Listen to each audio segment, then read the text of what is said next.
ala Rasulillah Nabiyina Muhammadin sallallahu alaihi wasallam wa ala alihi wa ashabihi wa man tabi'ahu bi ihsan ila yaumiddin, amma ba'd. Alhamdulillah, pertama-tama marilah kita senantiasa memanjatkan puji syukur kepada Allah Subhanahu wa taala atas limpahan rahmat yang telah diberikan kepada kita, yaitu berupa kesehatan, kesempatan, terutama keimanan. Hingganya di cuaca yang kurang mendukung ini, Allah masih mudahkan bagi kita untuk datang ke pondok ilmu ini dalam rangka belajar syariat-syariatnya, yang tepatnya adalah tata cara sholat sesuai dengan tuntunan Rasulullah SAW. Mudah-mudahan kita lebih istiqomah oleh Allah, kita diberikan kedekatan bulat untuk tetap terus menimba ilmu, belajar bersama-sama, yang mana tidak ada keselamatan bagi siapa saja kecuali bagi mereka yang mau belajar syariat-syariat Allah dan bisa melaksanakan sesuai dengan syariat tersebut. Amin ya rabbal alamin. Para bapak dan ibu serta adik-adik yang saya muliakan, assalamualaikum. Jadi titik aku bisa ngasih dulu. Duh. Enggak dia loh dia kan. Anu cen terus bisa. Iya kamu kamal. Insya Allah kita lanjutkan pembahasan kitab sholat kita. Sekarang kalau tidak salah halaman 11 ya, yang poin 4, sebab niat dalam pelaksanaan sholat, yang mana niat ini sudah sepakat para ulama bahwasanya niat merupakan bagian dari syarat sahnya sholat, yang mana sholat dianggap tidak sah jika tidak ada niat. Sebetulnya pembahasan tentang syarat ini sudah dibicarakan karena sudah dibahas, namun tidak ada salahnya kita bahas kembali tentang apa sih syarat itu, apa makna syarat, biar kita paham ya. Boleh yang bawa pulpen ditulis, tidak pulpen ya, silakan tulis. Ini karena bahasa Indonesia juga ya. Jadi syarat sahnya sholat itu ada 5 ya. Kemarin sudah dijelaskan ya. Salah satunya adalah mengetahui tentang masuknya waktu sholat, sudah kita bahas, pembahasan sudah berlalu. Suci dari hadas kecil dan besar juga pembahasannya sudah berlalu, karena kajian ini sebetulnya sudah hampir 1 tahun, ibu dan bapak ya. Sebetulnya sudah, mohon maaf akhir kitabnya nggak ada asian. Masalahnya di Bangkalan hujan, yang megang kitab itu orang Bangkalan, yang saya nutup itu. Jadi WA saya tadi hujan terus, tapi insya Allah nanti tidak. Sementara udah pakai kitab ini, nanti nyetok sementara ini. Saya ulangi lagi. Sementara enggak, karena ada catatan khusus nanti tentang jadi kalau ulangi syarat-syarat sahnya sholat, kita ulangi lagi. 1, mengetahui tentang masuknya waktu sholat. Jadi syaratnya itu mengetahui tentang masuknya waktu sholat. Ini sudah dibahas kemarin di awal-awal ya. Yang kedua adalah suci dari hadas kecil dan besar.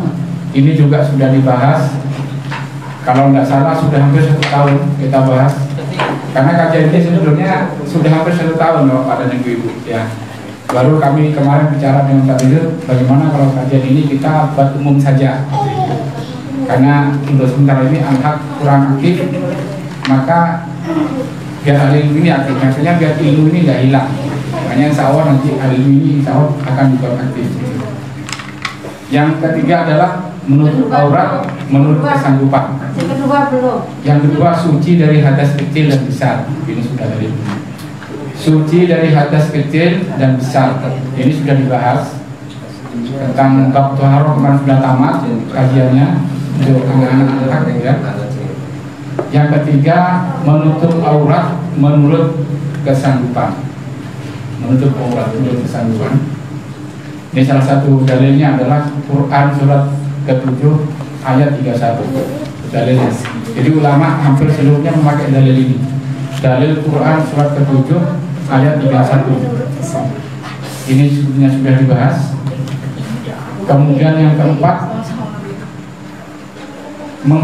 menghadap kiblat sesuai kemampuan. Ini belum dibahas, nanti akan ada di kitab ini. Yang kelima adalah niat. Ini yang akan kita bahas. Yang kelima niat. Ada yang niat ya. Saya ini menukil dari kitab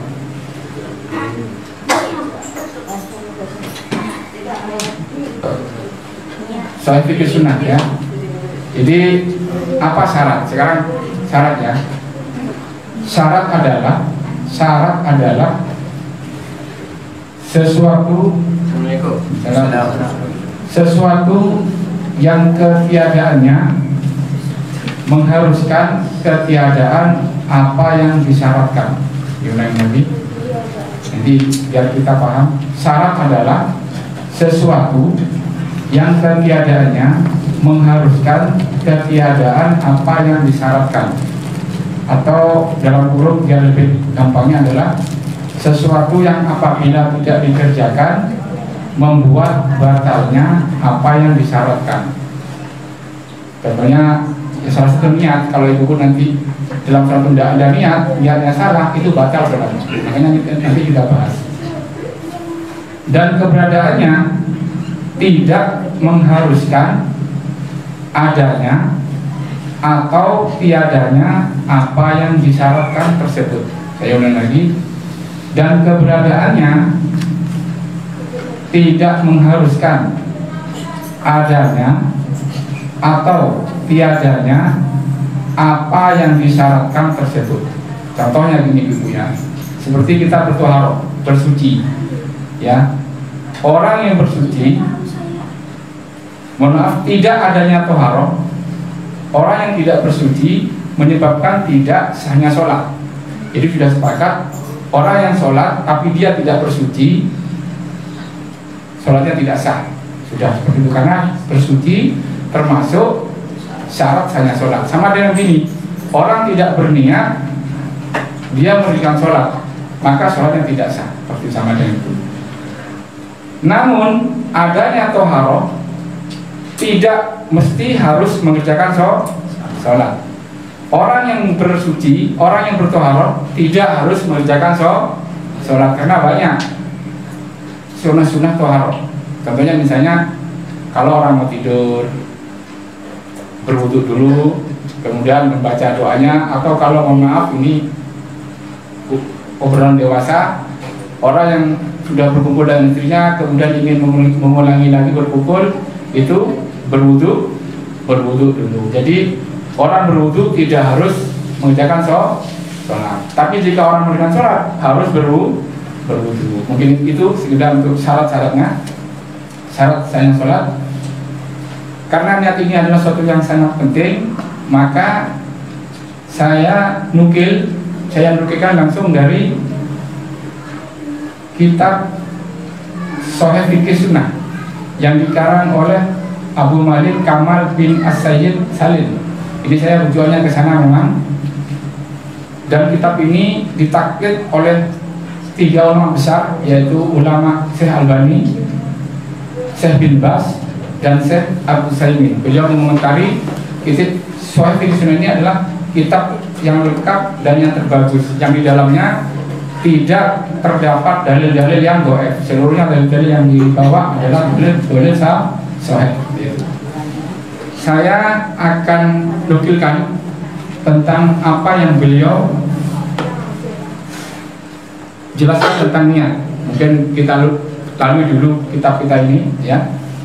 Dalam kitab terjemah Shahih Fiqh Sunnah di jilid 1 halaman 470 sampai 480 karya Abu Malik Kamal bin As-Sayyid Salim, beliau menjelaskan tentang bab niat secara panjang lebar, yang diantaranya adalah, saya catat yang penting-penting ini. Yang pertama, makna niat. Apa sih niat itu? Ya, makna niat. Niat adalah tekad untuk mengerjakan suatu ibadah dengan maksud mendekatkan diri kepada Allah Subhanahu wa ta'ala.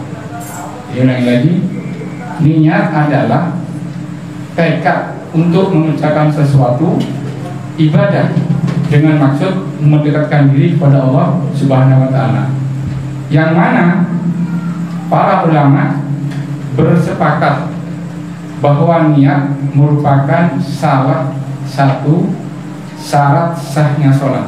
Jadi niat itu salah satu syarat sahnya sholat. Kalau niat nanti kita salah, berarti sholat kita tidak benar. Dan memang banyak yang baru tentang niat ini.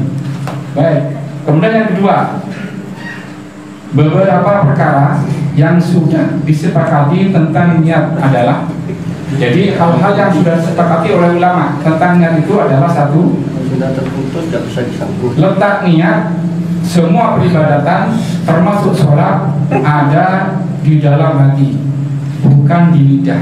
Ini sudah disepakati para ulama. Jadi niat itu letaknya ada di dalam hati, bukan di lidah. Sehingga niat ini tidak perlu dilafalkan seperti itu, karena di hati ya.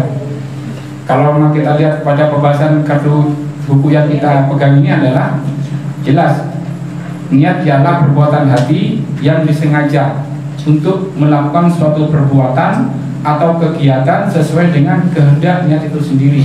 Itu yang di situ ya. Itu yang terus. Kemudian yang kedua, yang B, seandainya seseorang mengucapkan dengan lisannya tanpa sengaja yang berbeda dengan niat yang ada di dalam hatinya, maka yang diambil adalah niat yang ada di dalam hatinya. Jadi seandainya seseorang mengucapkan dengan lisannya tanpa sengaja yang berbeda dengan niat yang ada dalam hatinya, maka yang diambil adalah niat yang ada di dalam hatinya. Contohnya misalnya saya mau niat sholat zuhur, kemudian kita dulu ngomong sholat asar, maka tetap yang dihukumi adalah zuhurnya. Atau sebaliknya, lisan ini kalau tersalah tidak dihukumi. Bagaimana sebuah riwayat, suatu saat para sahabat itu, seorang sahabat memiliki perbekalan di, ada yang di dalam unta, seluruh kebutuhannya ada di unta itu. Kemudian untanya hilang. Hari sampai lelah, akhirnya dia ketiduran, lelah di bawah pohon. Kemudian setelah dia bangun-bangunnya, tahu-tahu untanya ada datang. Apa yang dia ucapkan? Ana rabbuka wa antu wa anta abduka. Jadi keliru. Jadi kepada Allah mengucapkan, ya Allah, engkau adalah hambaku dan aku adalah Tuhanmu. Keliru lisan. Jadi bukan tidak dihukumi tetap, tapi hatinya tidak seperti itu. Jadi nanti penting ya. Terus kemudian yang C, seandainya ia mengucapkan dengan lisannya dan tidak meniatkan dalam hatinya, maka ibadahnya tidak sah. Jadi dia ngomong tapi hatinya tidak meniatkan, ibadahnya tidak sah, karena yang diambil adalah niat ya. Yang D, melafalkan niat ketika sholat adalah perbuatan bid'ah yang buruk. Jadi melafalkan niat ketika sholat adalah perbuatan bid'ah yang buruk, bukan bid'ah yang baik. Dan ini sudah disepakati oleh kaum muslimin, oleh 4 imam sudah sepakat bahwasanya niat itu tidak dilafalkan, karena tidak satu pun dalil yang sahih yang ada yang Rasulullah sampaikan, baik yang Rasulullah sampaikan maupun yang para sahabat praktekkan. Seandainya ada, pasti nyampe kepada kita. Memang dalil niat mengucapkan ini banyak di kitab-kitab, kalau saya baca itu banyak kitab-kitab. tapi seluruhnya derajatnya palsu.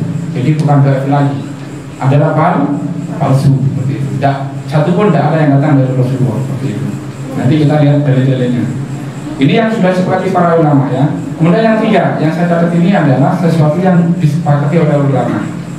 Yang ketiga adalah menentukan salah satu sholat yang dikerjakan. Jadi kalau kita mau sholat harus menentukan salah satu sholat yang akan dikerjakan. Dalam niat itu harus menentukan jenis sholat yang akan dikerjakan. Apakah sholat fardu atau sholat sunnah, atau apakah sholat zuhur atau asar. Maksudnya niatkan hal itu dalam hati. Jadi kalau ibu mau sholat itu harus diniatkan.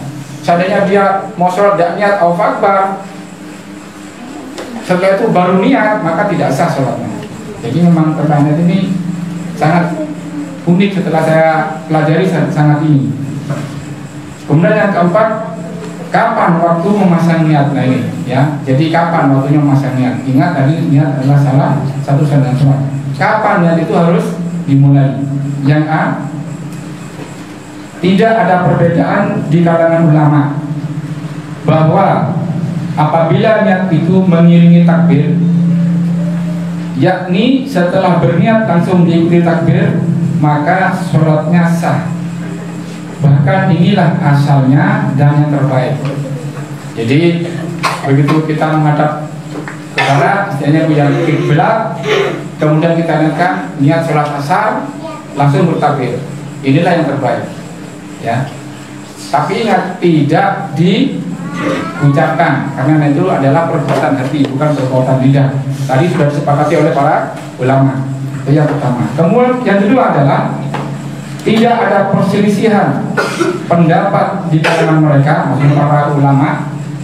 Jika niat tersebut dilakukan setelah takbir, maka sholatnya tidak sah. Tentunya begini, karena buru-buru langsung sholat asar, Allahu Akbar. Loh biasa ini sholat apa? Oh ya sholat asar, niatnya sholat asar, maka sholatnya tidak sah. Sepakat ulama, tidak ada perbedaan. Jadi apabila kita telah bertakbir baru meniatkan sholat, maka sholatnya tidak sah. Ya.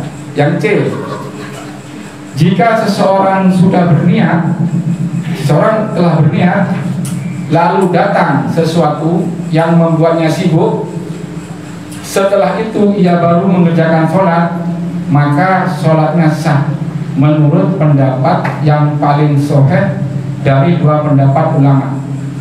Jadi ada yang mengatakan ulama yang tidak sah, tapi ada yang mengatakan sah, dan yang mengatakan sah inilah yang paling sahih, ya. Karena niatnya tetap berkaitan dengan hukum itu, selama ia tidak membatalkan niatnya tersebut. Wallahu a'lam. Contohnya begini ibu ya, saya mau sholat asar, kemudian begitu mau berangkat ada tamu, mau tidak mau kan kita dulu menyambut tamu atau ada apalah gitu ya. Kemudian ngobrol-ngobrol, katakanlah hampir mungkin 10 menit atau 4 menit. Kalau kita tidak membatalkan niat kita mau sholat asar tadi, begitu tamu pulang atau begitu kegiatan kita selesai, langsung kita sholat asar, maka sholat kita sah, gitu ya. Jadi yang paling bagus itu adalah saat berdiri menghadap kiblat baru memasang niat, kemudian takbir. Tapi kalau niatnya duluan, kemudian kita berdiri tidak niat, tetap sah menurut pendapat ulama yang paling sahih. Tapi mengatakan sebagian tidak sah seperti itu. Tapi insya Allah kalau saya sepakat dengan yang kedua, maksudnya yang tetap mensahkan selama kita tidak membatalkan niat semula. Kemudian yang kelima, perbedaan niat imam dan makmum. Nah, bolehkah imam dan makmum berbeda niat? Contohnya misalnya imam niat sholat fardu, makmum niat sholat sunat, atau sebaliknya, imam sholat niatnya sholat sunnah, makmum niatnya sholat fardu, boleh apa tidak? Nah, kita bahas ya. Tidak ada perbedaan pendapat mengenai disyariatkannya makmum mengikuti imam disertai dengan niat yang sama. Jadi tidak ada beda. Jadi namanya makmum itu adalah mengikuti imam, baik gerakannya maupun niatnya, itu yang hukum asal, ya. baik sholat fardu maupun sholat sunnah. Jadi ada sholat sunnah yang berjemaah, ya. Apa sholatnya berjemaah? Banyak, sholat duha, kemudian sholat tarawih kalau kita istilahnya itu Ramadan ini, ya. Terus mungkin macam-macam banyak, insya Allah masih banyak ya sholat sunnah. Kemudian para ulama berselisih pendapat. Baru ulama berselisih pendapat jika antara imam dan makmum memiliki niat yang berbeda. Jadi kalau niatnya sama tidak ada selisih, ya. Gimana kalau niatnya berbeda, ya? Yang benar bahwa tidak ada persyaratan yang menetapkan makmum harus mempunyai niat yang sama dengan imam. Jadi yang benar itu adalah tidak ada syarat makmum harus sama niatnya dengan imam, ya. Ini adalah mazhab As-Syafi'i, Imam Syafi'i maksudnya, dan Imam Ibnu Hazm. Ini mazhabnya. Jadi mazhab Imam Syafi'i dan Ibnu Hazm ini mensyaratkan bahwa beliau mengatakan tidak harus niatnya imam dengan makmum itu sama. Beliau berdalil mengenai hal itu ada ialah sabda Rasulullah SAW, innamal a'malu binniyat wa innamal likulli imri'in ma nawa. Jadi innama sesungguhnya hanya a'malu, perbuatan itu biniat, tergantung niatnya. Wa innama, dan sesungguhnya hanya likulli, bagi tiap-tiap imri'in, orang itu manawa, akan mendapatkan apa yang dia niatkan. Sehingga beda, sehingga nanti kalau imam niatnya sholat fardu, maka imam ini mendapatkan sholat fardu. Kalau makmum niatnya sholat sunnah walaupun di belakang imam, ya dia dapat pahala sholat sunnah. Dan ini berdalil, para bapak dan ibu, para ulama itu tidak mungkin mengatakan sesuatu tanpa adanya dalil, ya. Oleh karena itu mayoritas ulama membolehkan makmum yang mengerjakan sholat sunnah berimam dengan imam yang mengerjakan sholat wajib. Begitu sebaliknya. Kita bahas dari tentang niat yang berbeda. Imam mengerjakan sholat wajib, imam mengerjakan sholat sunnah, imam mengerjakan sholat wajib, sedangkan makmum sholat sunnah. Perhatikan, ada hadis dari Abu Dzar radhiyallahu anhu, dia berkata, qala li Rasulullah SAW, bersabda kepadaku, kata Abu Dzar, siapa? Rasulullah SAW. Kaifa anta, bagaimana sikapmu? Kata Rasulullah kepada Abu Dzar, idza kanat 'alaika umara'u yu'akhiruna shalah. Idza kana 'alaika umara'u yu'akhiruna, apabila kamu dipimpin oleh penguasa yang mengakhirkan sholat an waktiha, dari waktunya. Jadi saat Rasulullah bersama Abu Dzar ini, Rasulullah berkata kepada Abu Dzar, bagaimana pendapatmu Abu Dzar kalau sekiranya kamu itu dipimpin oleh umara, dipimpin oleh pemimpin yang suka mengakhirkan sholat dari waktunya. Ya, kemarin kita pelajari kalau sholat asar begitu bayangan mau mendekati 2 kali bendanya baru sholat, begitu ya. Kemudian au yumituna sholat, atau mereka para pemimpin itu adalah mematikan as-sholata an waqtiha, sholat dari waktunya. Maksudnya memang terus menerus seperti itu. Memang sudah, walaupun dia punya kesempatan, wis tenang aja nanti sampai batas akhir dia baru sholat. Qala, lalu Abu Dzar berkata, qultu, aku berkata lagi. Qala, Abu Dzar berkata, qultu, aku bertanya, fama ta'muruni, maka apa yang kau perintahkan kepadaku? Inilah indahnya para sahabat, para bapak dan para ibu. Jadi para sahabat itu tidak langsung rancang kepada Rasulullah. Tidak mungkin para sahabat itu ngomong saya akan mengikuti mereka ya Rasulullah. Tidak mungkin para sahabat itu tidak tahu bahwa mengakhirkan sesuatu itu adalah termasuk sesuatu yang jelek. Bahkan diancam oleh Allah melalui firman-Nya, fawailul lil musallin alladzina hum an salatihim sahun. Tidak mungkin para sahabat itu tidak dengar ayat ini. Tapi itulah sahabat, takdirnya kepada Rasulullah.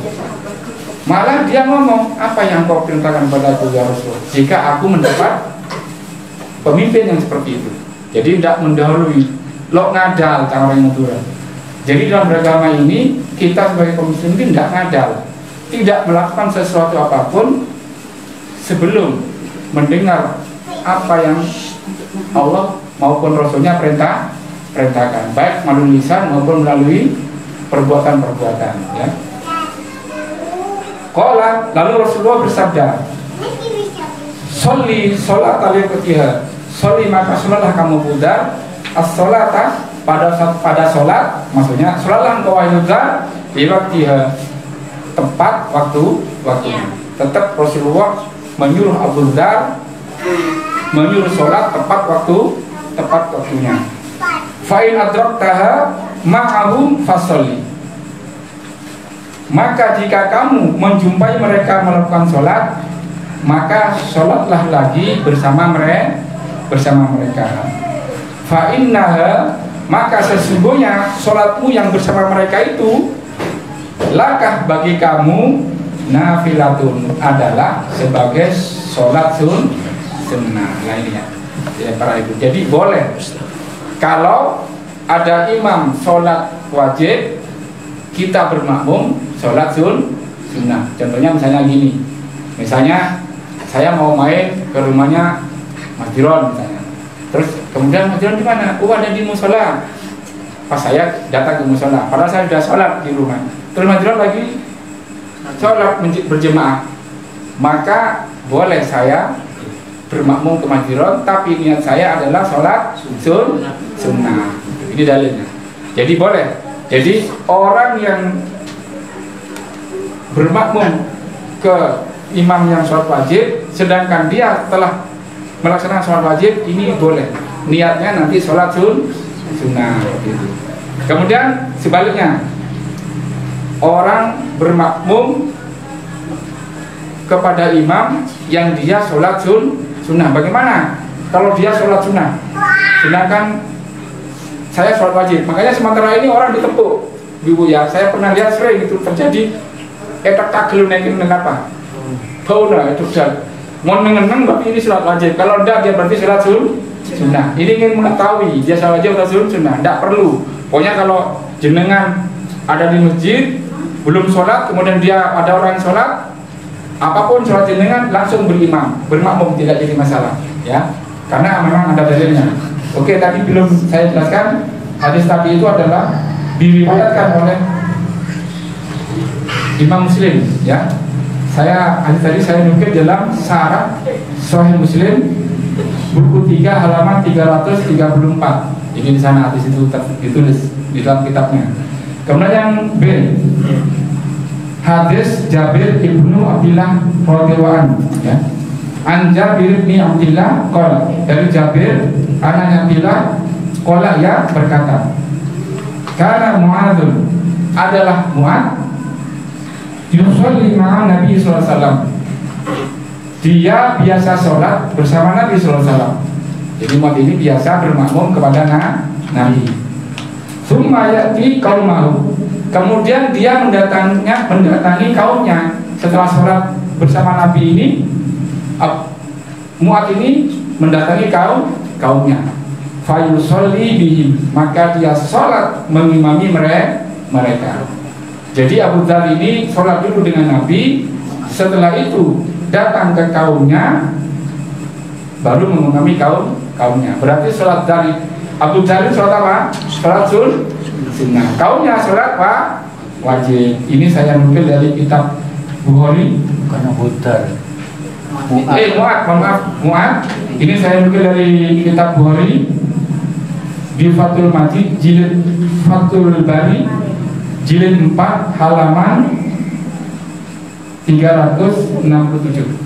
Jadi seluruhnya hadis yang saya nukil adalah hadis yang sahih ya.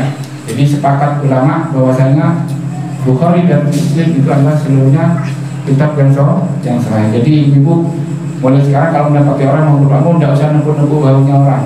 Mau orang itu mau sholat apa aja sudah bermakmum. Niatkan kita sholat apa? Kalau mau wajib ya niatnya kita sholat wajib. Kalau kita niat sholat sunnah ya niatkan kita sholat sunnah. Karena apapun yang kita kerjakan itu akan diberi pahala oleh Allah sesuai dengan apa yang kita niatkan. Sekarang yang keenam, ini yang banyak, yang mungkin yang agak baru ya. Merubah niat pada saat mengerjakan sholat. Jadi saya sudah mengerjakan niat sholat, misalnya saya sholat duhur. Loh, ternyata saya tadi kan belum sholat asar. Kemudian dirubah. Oh kalau gitu saya sholat asar, boleh apa tidak? Gitu ya. Jadi merubah niat pada saat mengerjakan sholat. Jadi sholat itu sudah dikerjakan ya. Merubah niat pada saat mengerjakan sholat tidak boleh. Jadi mengerjakan sholat kata ulama tidak boleh. Yang sepakat ulama tidak boleh. Kecuali ada yang dikecualikan. Dari sholat sunnah tertentu ke sholat sunnah mutlak itu baru boleh. Mungkin ibu-ibu banyak yang bingung apa sholat tertentu dan apa sholat mutlak. Jadi sholat tertentu ini gini ibu-ibu ya. Misalnya kita habis sholat duhur, kita mau sholat ba'diyat duhur, itu sholat tertentu. Pokoknya sholat tertentu itu adalah sholat yang ada sebabnya, itu sholat tertentu. Kalau sholat mutlak tidak ada sebabnya. Ibu-ibu ujung-ujung sholat semalaman boleh, itu namanya sholat mutlak. Jadi tidak ada hujan, tidak ada angin, ibu-ibu sholat silakan. Yang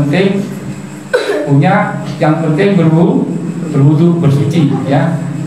Kemudian karena sholat sunnah tertentu mengandung niat sholat mutlak. Jadi sholat tertentu itu ibu sudah mengandung sholat mutlak. Contohnya seseorang berniat mengerjakan 4 rakaat sholat sunnah duhur. Jadi niatnya sholat 4 rakaat. Saya mau sholat 4 rakaat duhur. Karena kan memang ada hadis ya. Siapa saja sholat 4 rakaat sebelum duhur dan setelah duhur itu dijanjikan pahala yang sangat besar ya. Kemudian ia melihat sholat jemaah. Di tengah-tengah sholat ia melihat sholat jemaah berjemaah. Maka ia merubahnya menjadi 2 rakaat. Wah kalau gitu saya 2 rakaat aja. Salam menjadi sholat mutlak maksudnya, agar dapat mengikuti sholat jemaah.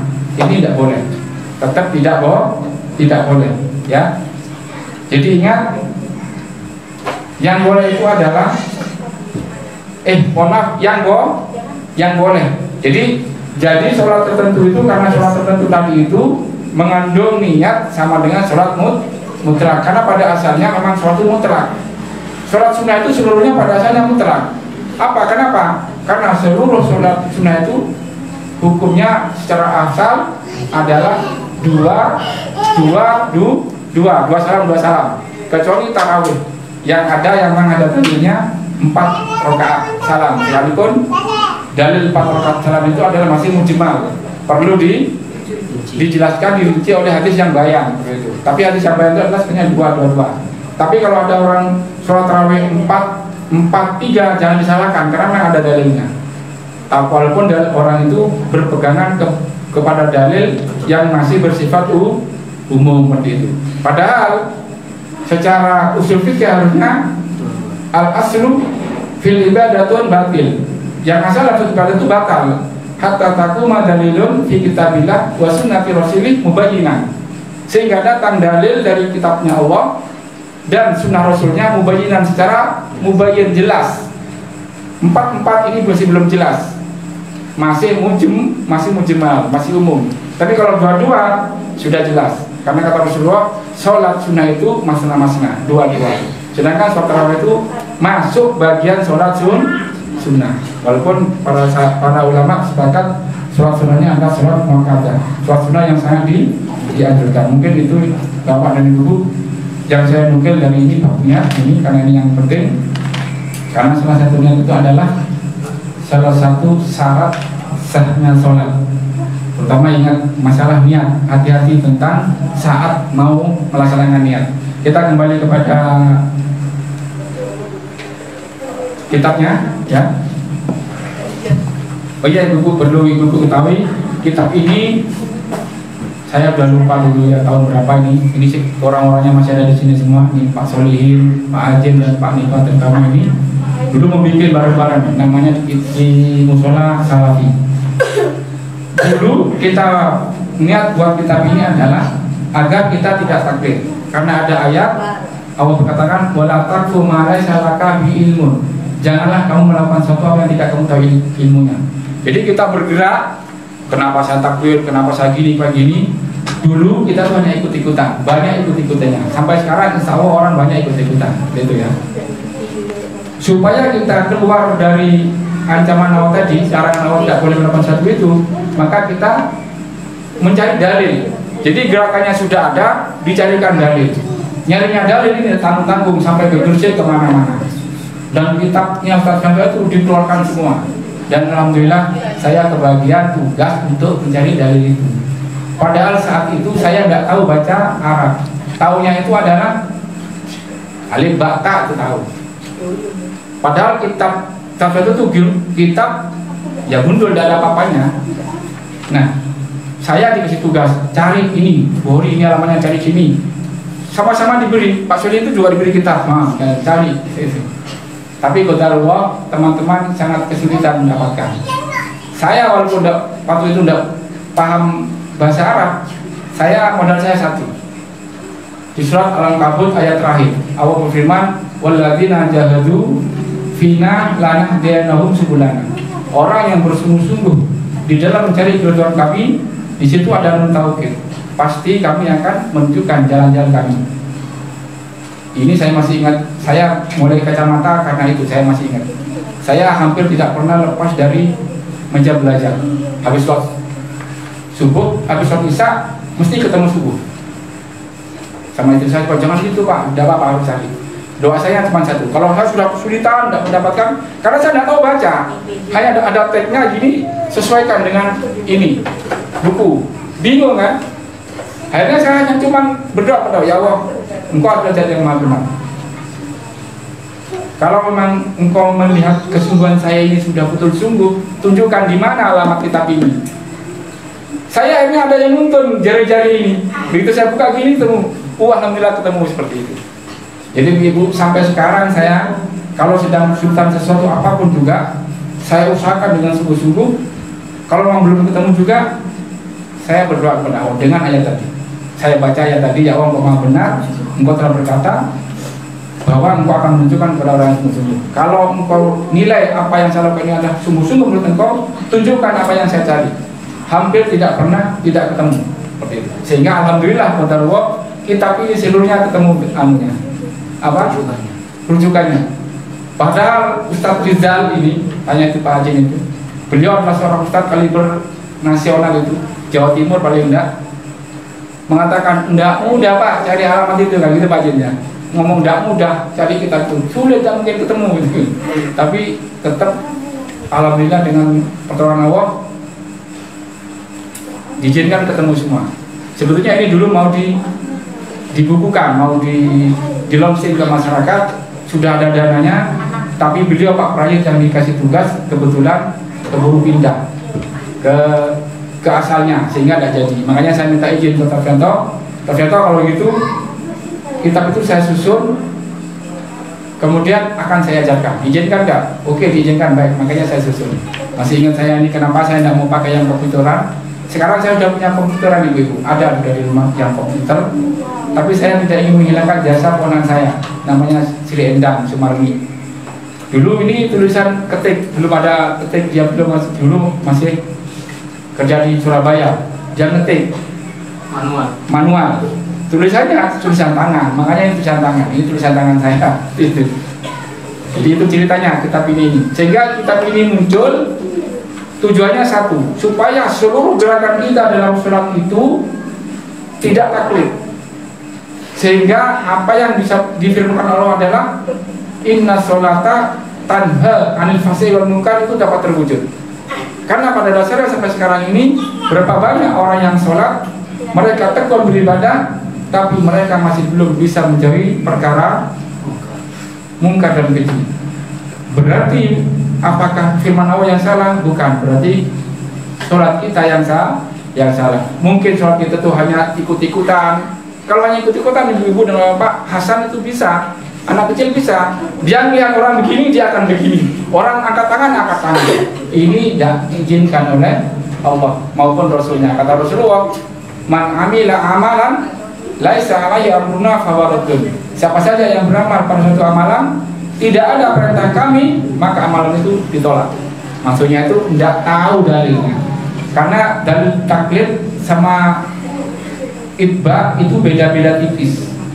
Hanya bedanya kalau itba itu adalah orang mengikuti orang lain karena tahu dalilnya, hanya itu. Sedangkan yang satu, orang mengikuti orang lain tanpa tahu dalilnya. Hanya itu aja, hanya beda tanpa sama tahu, itu aja. Kemudian hukumnya jauh berbeda nanti. Yang satu diridhoi, yang satu apa? Ditolak. Jelas dimurkai, dolim, nanti susah. Baik, sekarang kembali kepada sebab niat dalam pelaksanaan sholat. Membahas niat dalam sholat bagaikan mengurai benang yang busuk, maksudnya serba salah.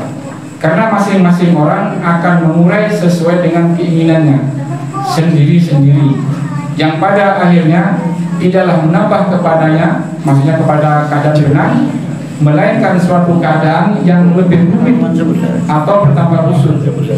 Untuk itu, marilah kita membuka wawasan cara berpikir guna dapatnya mendudukkan dengan benar tentang maknanya itu sendiri. Karena ibu-ibu khususnya di Indonesia, memang Indonesia ini aneh ya. Tentang niat ini berbagai macam-macam. Tidak hanya orang awamnya saja, bahkan para ustadznya kalau ditanya, iya sih benar, sholat itu niatnya dilafalkan atau tidak, maka ustadznya banyak yang ngomong dilafalkan baik, tidak dilafalkan baik. Yang tidak baik itu adalah yang tidak sholat. Ini sering saya dengar di telinga saya. Makanya kenapa saya membahas tentang ini, senang mengamini. Kenapa? Ini adalah jawaban yang menghancurkan, jawaban yang menyebabkan orang-orang muslim terpuruk, sebagaimana ad-dhalin ghairil maghdubi alaihim waladhdallin. Jadi kita beribadah tanpa mengetahui dalil-dalilnya. Seharusnya tegas kalau kita paham. Tidak, niat itu tidak boleh diucapkan karena niat begini.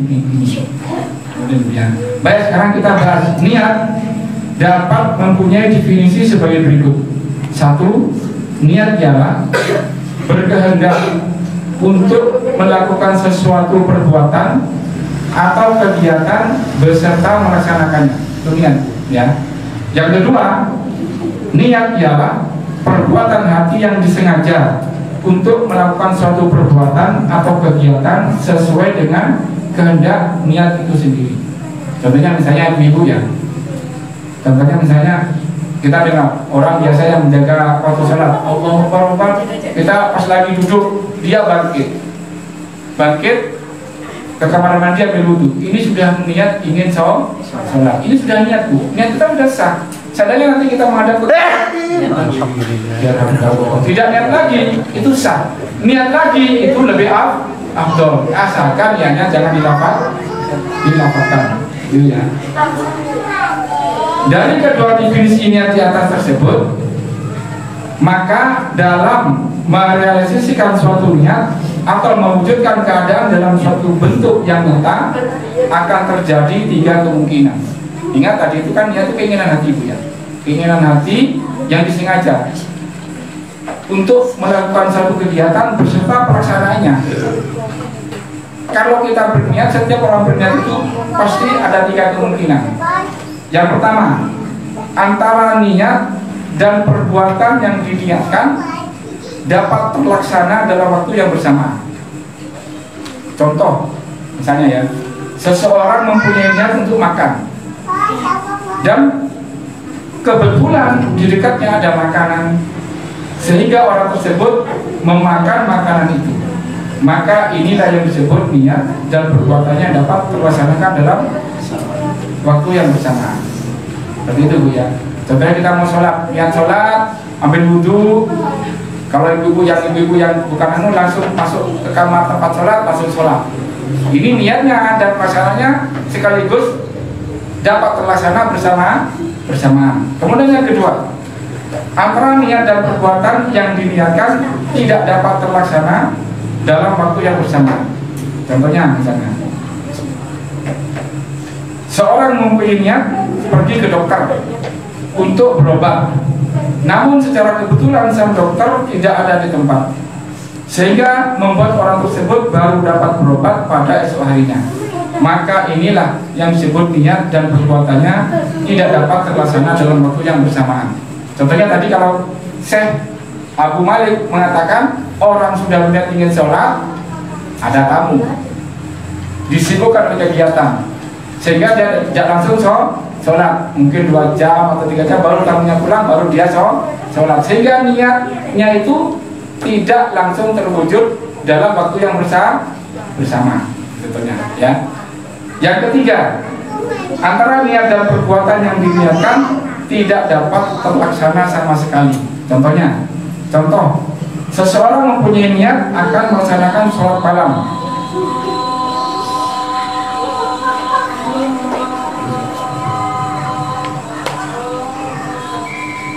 Dijelaskan dulu ya. Contoh, seseorang mempunyai niat akan melaksanakan sholat malam pada sepertengah malam yang akhir. Namun orang tersebut tertidur hingga tiba waktu sholat subuh, yang menyebabkan dia tidak dapat melaksanakan sholat malam. Maka inilah yang disebut niat dan perbuatannya tidak dapat terlaksana sama sekali. Dengan demikian ibu-ibu, kalau kita memiliki niat apa saja, ya ada 3 kemungkinan tadi. Bisa terlaksana dengan bersamaan, bisa terlaksana tapi tertunda, bisa sama sekali apa yang kita niatkan tidak terlaksana.